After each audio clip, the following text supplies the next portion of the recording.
সবাইকে নতুন বছরের শুভেচ্ছা, হ্যাপি নিউ ইয়ার। শুরু হলো অনেক প্রত্যাশা নিয়ে 2025 সাল। নতুন বছরকে কেন্দ্র করে গণমাধ্যম সহ সামাজিক যোগাযোগ মাধ্যম সর্বস্তরেই মানুষের বক্তৃতার মধ্যে আশার কথা, প্রত্যাশার কথা। আমিও তার থেকে বিচ্ছিন্ন কেউ নই। আমিও আপনাদেরকে আশার কথা শোনাতে চাই, প্রত্যাশার কথা বলতে চাই। কিন্তু এই আশা আর প্রত্যাশার কথা বলতে গিয়ে আমাদেরকে শঙ্কার বিষয়টি ভুলে গেলে চলবে না। আপনারা আমার আজকের ভিডিওর শিরোনাম দেখে হয়তো একটু ভিন্ন রকম চিন্তা করছেন। আপনাদের মধ্যে আমার সম্পর্কে একটু খটকা লাগতে পারে যে আমি আবার ঘটা করে বিএনপির ভারপ্রাপ্ত চেয়ারম্যান তারেক রহমানকে কেন জরুরি ভিত্তিতে দেশে ফিরে আসার কথা বলছি। দেখেন, আমি বরাবরই কিন্তু বলেছি আমি একজন পেশাদার সাংবাদিক। আমার সাংবাদিকতার সঙ্গে কখনো আমি রাজনীতিকে কখনো সংমিশ্রণ করিনি। বরাবরই একজন পেশাদার নিরপেক্ষ সাংবাদিকতা করার চেষ্টা করেছি। তার মানে এই না যে আমার লেখা সব সংবাদ সকল মানুষকে খুশি করতে পেরেছে, পারে না। সংবাদের ক্যারেক্টারই এরকমই। যে কোনো সংবাদ বা যে কোনো বক্তব্য কিছু লোককে খুশি করে আর কিছু লোক বিরাগ ভজন হয়। দেখতে হবে যে আমি কত ভাগ সত্য কথা বলছি এবং আমার সংবাদের মধ্যে কত ভাগ সত্যতা আছে, নিউজের কন্টেন্ট আছে না, আমি সংবাদের সঙ্গে আমার ধারণাকে মিশিয়ে দিই। যাই হোক, যেহেতু আজকে বছরের প্রথম দিনে আমি মনে করেছি যে এই গুরুত্বপূর্ণ ভিডিওটা বানাতেই হবে, কারণ অনেক দুর্ঘটনা, অনেক বিপদ কিন্তু আমাদের চোখের সামনে দিয়ে ঘটছে, কিন্তু আমাদের ঘুম ভাঙাতে পারছে না। দুর্ভাগ্য স্পষ্টভাবেই আমার কাছে মনে হচ্ছে যে আমরা কিন্তু একটা গভীর ষড়যন্ত্রের মধ্যে ঘুরপাক খাচ্ছি। ষড়যন্ত্রের কথা শুনলেই কেউ আপনারা বিরক্তি বোধ করবেন না, প্লিজ। আমি আবারও বলছি, 24-এর গণ অভ্যুত্থানের যে ফসল, সেই ফসল যাতে বাংলাদেশের মুক্তিকামী মানুষ ঘরে তুলতে না পারে, বাংলাদেশের 15 বছর নির্যাতিত নিপীড়িত মানুষ 24-এর গণ অভ্যুত্থানের সুফল ভোগ করতে না পারে, বাংলাদেশ যাতে একটি গণতান্ত্রিক শক্তিশালী অর্থনৈতিক রাষ্ট্র হয়ে না উঠতে পারে, তার জন্য দেশি বিদেশি হায়নার দল তারা একেবারে উঠে পড়ে লেগে আছে। তারা একটি প্রথম ফর্মুলা নিয়েছে, কিন্তু শুরু থেকেই মনে রাখবেন, আমরা যেরকম সারাদিন বলি ফ্যাসিস্ট বিরোধী, ফ্যাসিস্টের বিরুদ্ধে কথা বলার চেষ্টা করি সবাই, তারা একটা ফর্মুলা নিয়েছে কিন্তু ফ্যাসিস্টের বিরুদ্ধ শক্তি, যারা বাংলাদেশের মুক্তিকামী গণতান্ত্রিক শক্তি, যারা তারুণ্যের শক্তি, বৈষম্য বিরোধী ছাত্র আন্দোলন, জাতীয় নাগরিক কমিটি এবং গণতন্ত্রকামী যেসব রাজনৈতিক শক্তি, তারা চাইছে তাদের প্রথম টার্গেট যাতে এই শক্তিগুলো ঐক্যবদ্ধ হতে না পারে। এই ঐক্য ভাঙার জন্য রাত দিন আপ্রাণ চেষ্টা তারা করছে। চেষ্টা বলবো না, অপচেষ্টা করে যাচ্ছে এবং তারা কিন্তু কিছু কিছু ক্ষেত্রে সফল হচ্ছে।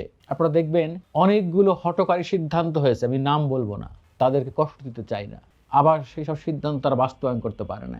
হুমজিকালি অনেক ঘটনা ঘটেছে এবং এখন তো একটা জিনিস স্পষ্ট হতে যাচ্ছে, যেটা আমি গতকালকে ভিডিওতে বলেছি, বিএনপির সঙ্গে বৈষম্য বিরোধী ছাত্র আন্দোলন, জাতীয় নাগরিক কমিটি এবং কোনো কোনো ক্ষেত্রে সরকারের মধ্যে এক ধরনের বিভক্তি, বিভাজন, প্রতিপক্ষ বানানোর অপচেষ্টা। আমি বিএনপির সিনিয়র নেতৃবৃন্দকে ধন্যবাদ জানাতে চাই, বিশেষ করে তারেক রহমানকে। তার রাজনৈতিক বক্তব্য অনেক দেশপ্রেমিক, অনেক সুচিন্তিত। দেখেন, একেবারে প্রথম 2 মাস তো উনি কোনো সমালোচনাই করেন নাই, একতরফাভাবে উনি এই সরকারকে সমর্থন দিয়ে গেছেন। এরপরের থেকে 2-1টি জায়গায় না বললে নয়, সেই সব জায়গাতে তাও উনি ওনার ভাষায় উনি ভদ্রভাবে ক্রিটিক করেছেন, সমালোচনা করেছেন ভদ্রতার সঙ্গে, বরং বারবার উনি বলতে চেয়েছেন তার দলের নেতাকর্মীদের। কেউ হয়তো মনে করছেন যে বিএনপি ক্ষমতায় এসে গেছে, ভোট হলেই ক্ষমতা এসে যাবে, এই চিন্তা করবেন না। আগামী নির্বাচন হবে সবচেয়ে কঠিন এবং উনিও কিন্তু গণতন্ত্রের বিরুদ্ধে, দেশের বিরুদ্ধে, দেশ বিরোধী চক্রান্ত, ষড়যন্ত্রের কথা বারবার বলে আসছে। যদিও দুর্ভাগ্য যে বিএনপির মাঠ পর্যায়ের নেতাকর্মীরা তারা কিন্তু তাদের নেতার কথা আমলে নিচ্ছে না। আমি যে কথাটি বলতে চাই যে দেশের মধ্যে এখন একটি বড় ধরনের রাজনৈতিক সংকট তৈরি করার জন্য মহল বিশেষ বিভিন্ন ছদ্মাবরণে, বিভিন্ন বেশে সরকারের মধ্যে বৈষম্য বিরোধী ছাত্র আন্দোলনের মধ্যে ঢুকে পড়ছে। বর্ণচোরা সেই সব ষড়যন্ত্রকারীরা, দেশি বিদেশি শক্তি, বিভিন্ন কৌশলে তারা ঢুকে পড়ছে। আমরা কিন্তু বুঝতে পারছি তাদের উদ্দেশ্য একটাই, অন্তর্বর্তীকালীন সরকারকে ব্যর্থ করে দেয়া। তাদের উদ্দেশ্য একটাই, বৈষম্য বিরোধী ছাত্র আন্দোলনে ইমেজ ক্ষুণ্ণ করা। তাদের উদ্দেশ্য একটাই, বিএনপির ইমেজ নষ্ট করা এবং বিএনপির সঙ্গে সরকারের এবং এই বৈষম্য বিরোধী ছাত্র আন্দোলনের মধ্যে একটা কনফ্লিক্ট, মুখোমুখি অবস্থা তৈরি করে দেওয়া। অনেক ক্ষেত্রে তারা কিন্তু যে সফল হচ্ছে না তা না, অনেক ক্ষেত্রে কিন্তু তারা সফলতার দ্বারপ্রান্তে চলে আসছে। এই জন্যই আমার কাছে মনে হয়েছে তারেক রহমানের জরুরি ভিত্তিতে বাংলাদেশের মাটিতে পা রাখা দরকার। আমি মনে করি একজন সাংবাদিক হিসেবে আমার চিন্তাই বলে উনি বাংলাদেশের মাটিতে পা রাখলেই বাংলাদেশের এই রাজনৈতিক সংকট আমি মনে করি রাতারাতি 80% নিয়ন্ত্রিত হয়ে যাবে। দরকার এক একটা প্রেক্ষাপটে এক একজন মানুষের উপস্থিতি খুব দরকার। যেমন আমাদের নোবেল লরিয়েট ডক্টর মোহাম্মদ ইউনূসের দরকার ছিল এই সরকারের প্রধান উপদেষ্টা হওয়ার। আমি বলছি না যে তারেক রহমান এসেই ক্ষমতা গ্রহণ করে ফেলবে, না, অবশ্যই বাংলাদেশে একটি অবাধ সুষ্ঠু নির্বাচন হবে। সেই নির্বাচনে জনগণ যাকে ভোট দিবে, যেই দলকে বিজয়ী করবে, তারা ক্ষমতায় আসবে। কিন্তু আমি বলছি যে দেশের মধ্যে একটা বিশাল কনস্পিরেসি তৈরি করা হচ্ছে রাজনীতি শূন্য করার। বিশেষ করে তারা একটি মহল চেষ্টা করছে যাতে কোনোভাবেই এখানে ভোট না হয়, কোনোভাবেই রাজনৈতিক শক্তির হাতে ক্ষমতা না যায়, রাজনৈতিক নেতৃত্বের হাতে ক্ষমতা না যায়। নানান রকম প্রলোভন টোপ দেখিয়ে নানান রকম ক্রাইসিস, নতুন নতুন ক্রাইসিস সৃষ্টি করার চেষ্টা করা হচ্ছে। দেখেন প্রশাসনের কি অবস্থা, রাজনীতির কি অবস্থা, সংস্কারের কি অবস্থা, নানান যেখানে হাত দেবেন সেখানে সংকট। এর মধ্যে আমাদের আইন শৃঙ্খলা পরিস্থিতি দুর্বল, আমাদের দ্রব্যমূল্যের পরিস্থিতি ভয়াবহ আকার ধারণ করছে। এত বহুমুখী সংকটের মধ্যে তারা কিন্তু সবচেয়ে সজোরে শক্তিশালী আঘাত আনতে চায় রাজনীতির উপরে। রাজনৈতিক নেতৃত্ব যাতে ক্ষমতা গ্রহণ না করতে পারে গণতান্ত্রিক পন্থায়, সেই পথ তারা বন্ধ করে দিতে চায়। তার জন্য নানান রকম উস্কানি, আমাদের দেশপ্রেমিক সেনাবাহিনীকেও একটা ঝামেলায় ফেলার চেষ্টা তারা করতে চায়। যদিও আমি ধন্যবাদ জানাতে চাই আমাদের সেনাপ্রধান জেনারেল ওয়াকারুজ্জামানকে। ব্যক্তিগতভাবে উনি একজন সজ্জন মানুষ, উনি একজন বলিষ্ঠ নেতৃত্ব সম্পন্ন মানুষ। আমি মনে করি 5ই আগস্টের যে বিজয় ধরা দিয়েছে, যে সাফল্য ধরা দিয়েছে, তার পিছনে ওনার ব্যক্তিগত অনেক চেষ্টা ছিল। উনি দেশটাকে ভালোবাসেন। ওনার যারা সহযোগী ছিলেন তাদেরও অবদান আমরা ভুলব না। আজকে উনি একটি পত্রিকায় ইন্টারভিউ দিয়েছেন, সেখানেও উনি খুবই আশার কথা শুনিয়েছেন। দৈনিক প্রথম আলোকে একটি সাক্ষাৎকার দিয়েছেন। প্রধান বক্তব্যটি হলো এরকম, একটা নতুন স্বপ্ন, নতুন সময়ের পরিবর্তনের মধ্যে রয়েছি। এবং উনি বলেছেন, আমরা পুরোপুরি সরকারের পাশে রয়েছি। আমরা চেষ্টা করব প্রধান উপদেষ্টা যেভাবেই আমাদের সাহায্য চাইবেন, আমরা সেভাবেই ওনাকে সহযোগিতা করব। দেশবাসী অবশ্যই একটা ভালো নির্বাচন চায়, সুষ্ঠু, শান্তিপূর্ণ ও উৎসবমুখর নির্বাচন চায়।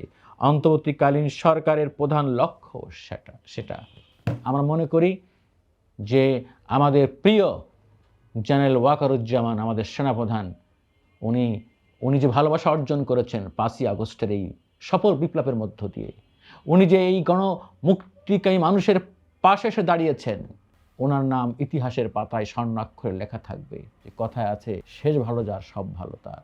যে উনি থাকা অবস্থায় এদেশে একটি স্বস্তি শান্তি ফিরে আসে, একটি অবাধ সুষ্ঠু নির্বাচন হয়, তাহলে মানুষ ওনাকে বহুকাল মনে রাখবে।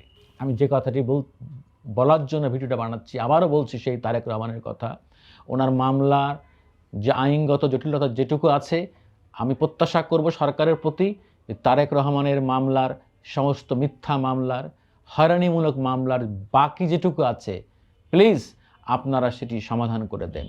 উনি দেশে আসলে আপনারা রাজনৈতিক শক্তির কাছ থেকে যে সমর্থন চান সেটি আরও কাঙ্ক্ষিত এবং কার্যকর হবে। ওনাকে দেশে আসতে দেন। তাহলে যেসব দেশি বিদেশি অপশক্তি যারা দেশ নিয়ে চক্রান্ত করছে, দেশ বিরোধী চক্রান্ত করছে, তাদের সেই চক্রান্ত অনেকাংশেই ব্যর্থ হবে। তারেক রহমান দেশে আসা মানেই একটি রাজনৈতিক শক্তির উত্থান ঘটবে, আরও একটি আবেগের উদ্দাল পরিস্থিতি তৈরি হবে। এবং আমি মনে করি এরকম একজন নেতার শক্তিতে এই সরকার পরোক্ষভাবে আরও শক্তিশালী হবে, সেই সরকার মানসিকভাবে আরও শক্তি পাবে। এবং আমি মনে করি, দেখেন তারেক রহমান, আমি বারবারই ওনার কথা বলছি, আমি ওনার গুণগান গাচ্ছি না, বাস্তব কথা বলছি। কিন্তু সত্য কথা বলতে গিয়ে ওনার পক্ষে চলে যাচ্ছে, আমার কিছু করার তো নাই। আমি ওনার এই ধরনের বক্তব্যকে খুবই সম্মান করি, যিনি বলেছেন যে আমরা সবাইকে নিয়ে একটি জাতীয় সরকার করব। উনি কিন্তু বলেছেন যে আমরা সংসদে উচ্চকক্ষ ও নিম্নকক্ষ করব। এইগুলো সবই ভালো লক্ষণ।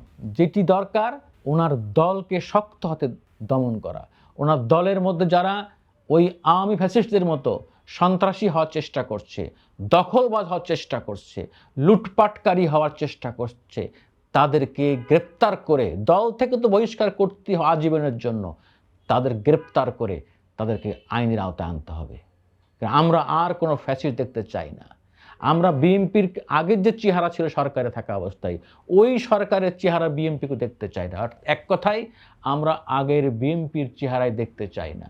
আমরা চাই বিএনপি তার জন্মের চেহারায় ফিরে আসুক, অর্থাৎ শহীদ প্রেসিডেন্ট জিয়াউর রহমান যেই বিএনপি তৈরি করেছিলেন, উনি যেই বিএনপি স্বপ্ন দেখেছিলেন বহু মানুষের জন্য একটি গণতান্ত্রিক দেশ, গণতান্ত্রিক সরকার, আমরা সেই জাতীয়তাবাদী শক্তিকে দেখতে চাই। এবং আমরা খুবই আশাবাদী যে জিয়াউর রহমানের অনেক আদর্শ এবং চিন্তা চেতনা এখন তারেক রহমানের মধ্যে আমরা দেখতে পাচ্ছি। ওই হাওয়া তারেক রহমান আর বর্তমানের তারেক রহমানের মধ্যে অনেক পার্থক্য, আসমান জমিন পার্থক্য। আমরা চাই যে বাংলাদেশের রাজনীতি সকল পঙ্কিলতা মুক্ত হবে, বাংলাদেশের রাজনীতি গণমুখী হবে এবং বাংলাদেশ সুস্থ ধারার রাজনীতি ফিরে আসুক। তাহলে আমরা সবাই ভালো থাকবো, দেশটা এগিয়ে যাবে। আশা করব নতুন বছরের শুরুতেই আমাদের এই প্রত্যাশা এবং স্বপ্ন বাস্তবায়িত হবে এবং এই স্বপ্ন এবং প্রত্যাশা বাস্তবায়নের জন্য সকল ইতিবাচক শক্তি তারা এগিয়ে আসবে। কাঁধে কাঁধ মিলিয়ে ঐক্যবদ্ধভাবে আমরা সকল শত্রুর মোকাবেলা করব। আল্লাহ হাফেজ।